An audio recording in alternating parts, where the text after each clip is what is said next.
नमस्कार प्यारे छात्रों, आप हैं Rajkumar Patel sir YouTube channel पर। हम पढ़ रहे हैं एडग्रेड अभ्यास पुस्तिका। आज हम पढ़ेंगे कक्षा 6वीं का चतुर्थ पाठ।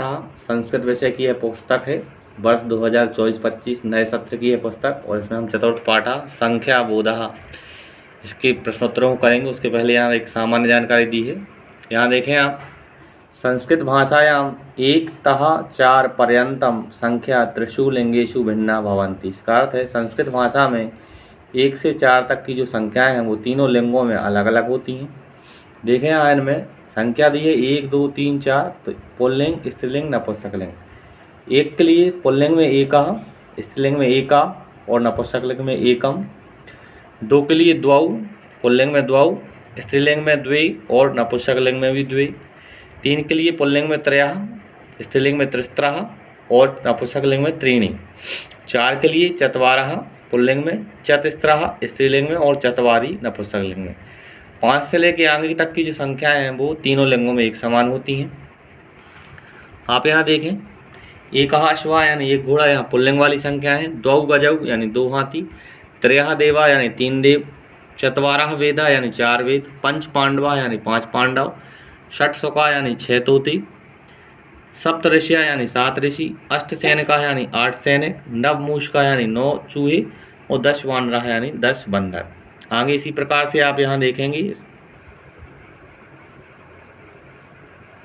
आगे देखें आप यहाँ स्त्रीलिंग में एका माला, एक माला, द्वे चटके यानी 2 चिड़ियाएँ, त्रिस्त्रः लता यानी 3 लताएँ और चतस्त्रः मापिका यानी 4 मापिकाएँ। आगे अब देखें यहाँ नपुंसकलिंग में एकम पुष्पम, एक फूल, द्वे नेत्रे 2 आँखें, त्रीणि पर्णानि यानी 3 पत्ते और चत्वारि कार्यानि यानी 4 कार्य। ऐसे ही आगे आप देखेंगे आप यह जो संख्या है पुल्लिंग, स्त्रीलिंग और नपुंसकलिंग में एक समान होंगी। पंच बालका, पंच बालिका, पंच पुस्तकानि, 10 युक्काः, 10 लेखन्यः, 10 पुष्पाणि। आगे छात्रों यहाँ प्रश्नोत्तर है। बहुविकल्पी प्रश्न है। पहले 8 इति अंकस्य संस्कृत संख्या भवति, तो 8 के लिए संख्या बनेगी अष्ट। दूसरा प्रश्न है सप्ताहे कति दिनानि भवन्ति, सप्ताह में कितने दिन होते हैं, तो इसका उत्तर होगा सप्त यानी 7 दिन होते हैं। तीसरा विकल्प सही है। तीसरा प्रश्न है चत्वारः बालका वाक्ये अस्मिन् चत्वारः इति पदे लिंगम अस्ति, चत्वारः में हमें कौन सा लिंग है यह बताना है, तो इसमें पुल्लिंग है।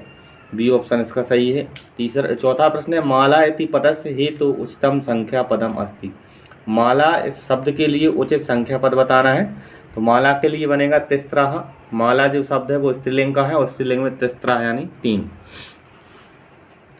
प्रश्न 5वां है 6 इति अंकस्य संस्कृत संख्या अस्ति, 6 के लिए अंक बताना है संस्कृत संख्या में, तो 6 के लिए आप यह जो दूसरे नंबर का विकल्प दिख रहा है 60, 60 गुणों को सा और टा 60, दूसरा विकल्प सही है।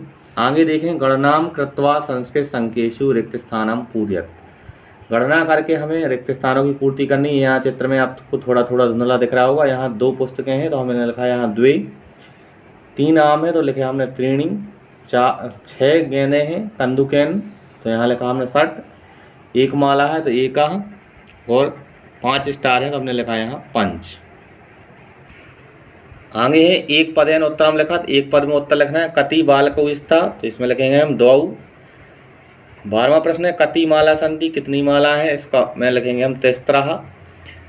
13वां है कति छात्राणि सन्ति, कितने छात्र हैं, चत्वारि यानी 4, यहाँ छत्राणि लिखा है, छत्राणि यानी छाती। 14वां प्रश्न है चत्वारः का सन्ति, 4 क्या है, तो 4 घटा है, पुस्तक में देखेंगे आप। आगे देखें निर्देश दिए, एक वाक्य में उत्तरम लिखा, तो एक वाक्य में उत्तर लिखना है। प्रश्न 15वां है कति अजः सन्ति, कितनी बकरियां हैं, इसका उत्तर है चतस्त्रः अजः सन्ति।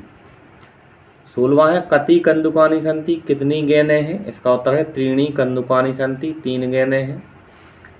प्रश्न 17वां है त्रयः का सन्ति, तो इसका उत्तर है त्रयः अश्वाः सन्ति। यह जो आप प्रश्नोत्तर देख रहे हैं यह अभ्यास पुस्तिका जो है आपकी पाठ्य पुस्तक वाली किताब, उसके यह प्रश्नोत्तर है।